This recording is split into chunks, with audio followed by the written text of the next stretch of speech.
నమస్తే,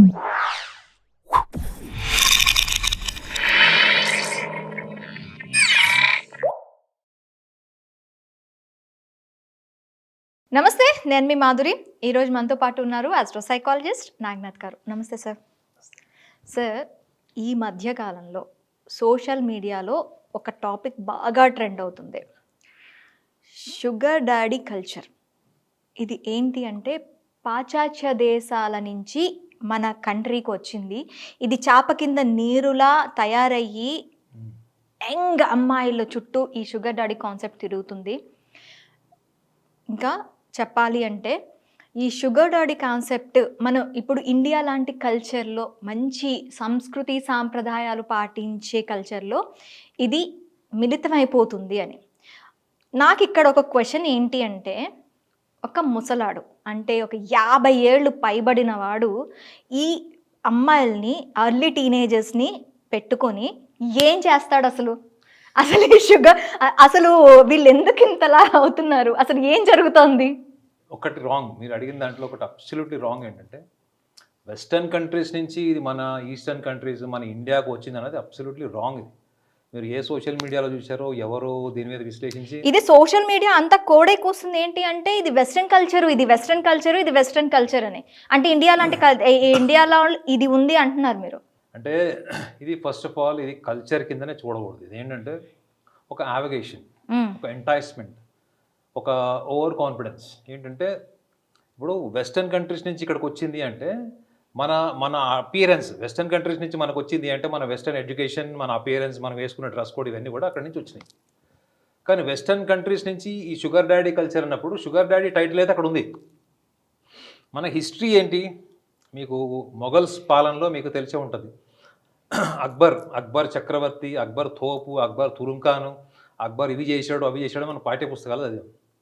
మేళా అనే కల్చర్ ఎక్కడి నుంచి వచ్చిందో తెలుసా మీకు? Mela is a hub where collective people will come and do business.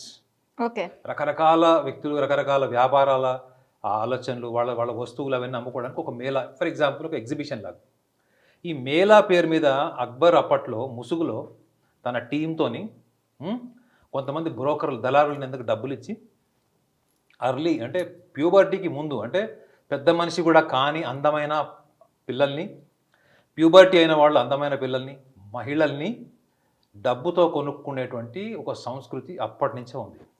అంటే ఇప్పుడు మన అప్పుడు అక్బర్ ఏజ్ ఎంత ఉంది? 20 ఏళ్ళ, 40 ఏళ్ళ, 60 ఏళ్ళ వయసులో కూడా అలాంటి పనులు చేశాడని చరిత్ర ఉంది. అయితే మనం దాని గురించి కదా మాట్లాడేది. అక్బర్ కాలం నుంచి కూడా ముసలోళ్ళకి దసరా పండగలాగా ముసలోళ్ళ దగ్గర డబ్బులు ఉన్నాయి, వాడి కోరికలు ఉన్నాయి. ఇప్పుడు యంగ్స్టర్కి డబ్బులు ఉంటే వాడు బిజినెస్లో ఇన్వెస్ట్ చేస్తాడు, ఇంకేదైనా చేస్తాడు. ఒక ముసలోడి దగ్గర డబ్బులు ఉంటే వాడు ఏం చేస్తాడు ఇంకా నెక్స్ట్?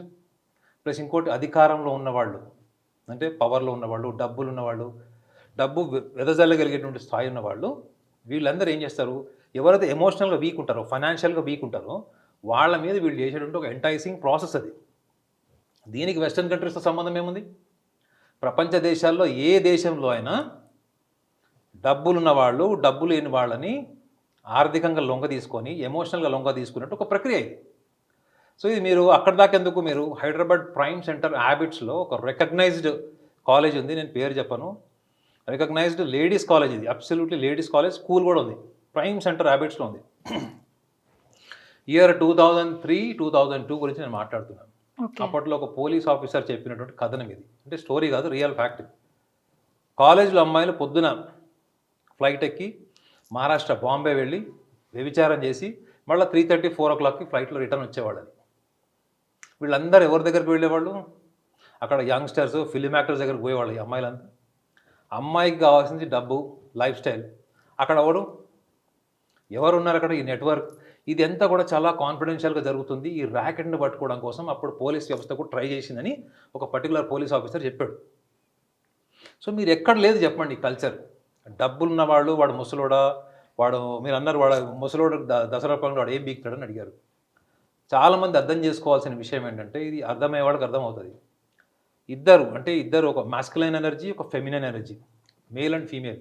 ఈ ఇద్దరి మధ్యలో ఉన్నటువంటి సెక్షువల్ ఇంటిమెసీని మనం ఏమంటామంటే, వాళ్ళిద్దరి మధ్యలో ఉన్నటువంటి ఒక సంభోగం అంటాం. మీరు ఇంకా కొంచెం ఇంటలెక్చువల్ బ్రెయిన్ వాడితే మీకు అర్థమయ్యేది ఏంటంటే sex is nothing but just intimacy and connection between the two egos. Ego కూడా ఎట్లాంటి ఈగో అనగానే మీకు జనరల్గా ఏమర్థమవుతుంది? అహం. అహంకారం అనుకుంటారు. Ego is something you are identified. Whatever your identity is ego.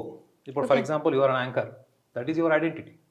I'm an astropsychologist, that is my identity. The cameraman is cameraman, that is his identity. So all your identities comes in to the ego. So ఒక మనిషి, ప్రతి మనిషికి ఎప్పటికీ ఎన్నిసార్లు చేసినా తీరని కోరిక ఒకటి ఏదైనా ఉంది. మీకు ఆకలన్నా కానీ నియంత్రించవచ్చు, కానీ ఒక నియంత్రణ లేనటువంటి ఐడెంటిటీ గుర్తింపు ఏంటి? సంభోగం, ఇంటిమసీ విత్ ఆపోజిట్ జెండర్.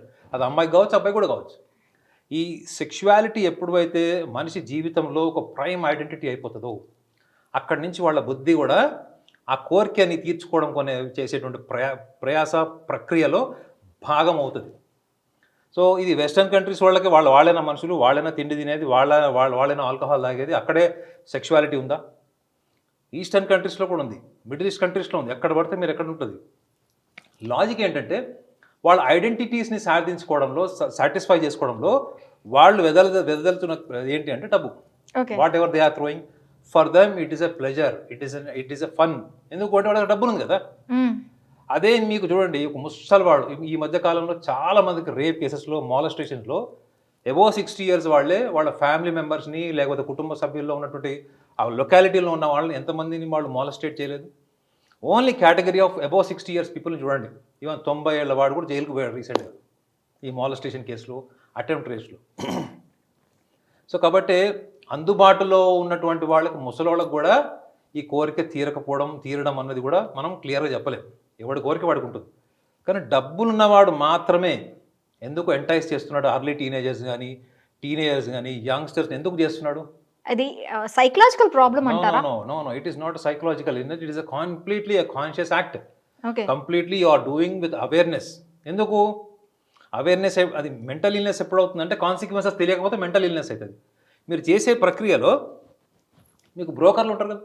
ఇప్పుడు మీకు అక్బర్ గురించి ఏం చెప్పాను? దళారులను పెట్టుకునేవాడు, బ్రోకర్లను పెట్టుకొని వాళ్ళు తీసుకొచ్చి అక్కడ అమ్మేవాళ్ళు, ఆడవాళ్ళని ముసుగులో వచ్చి అమ్మాయిలు కొనుక్కొని తీసుకుపోయి రాజ్యంలో పెట్టుకొని సంభోగం చేసేవాళ్ళు. ఇది మనకి పుస్తకాల్లో దొరకదు, ఇన్వెస్టిగేషన్ ఇన్ఫర్మేషన్ ఉంటుంది. ఒక మహిళ ప్రతిఘటించి కత్తితో మెడకాయ మీద పెట్టి క్షమించి వదిలేసేది. ఇది కూడా మీకు చరిత్రలో మనకు కనపడని విషయం. సో వీళ్ళందరూ ఇది మెంటల్ ఇల్నెస్ కిందకి రాదు. It is completely aware. They are completely aware of what they are doing. వాళ్ళ కాన్ఫిడెన్స్ ఏంటి? నా దగ్గర డబ్బు ఉంది.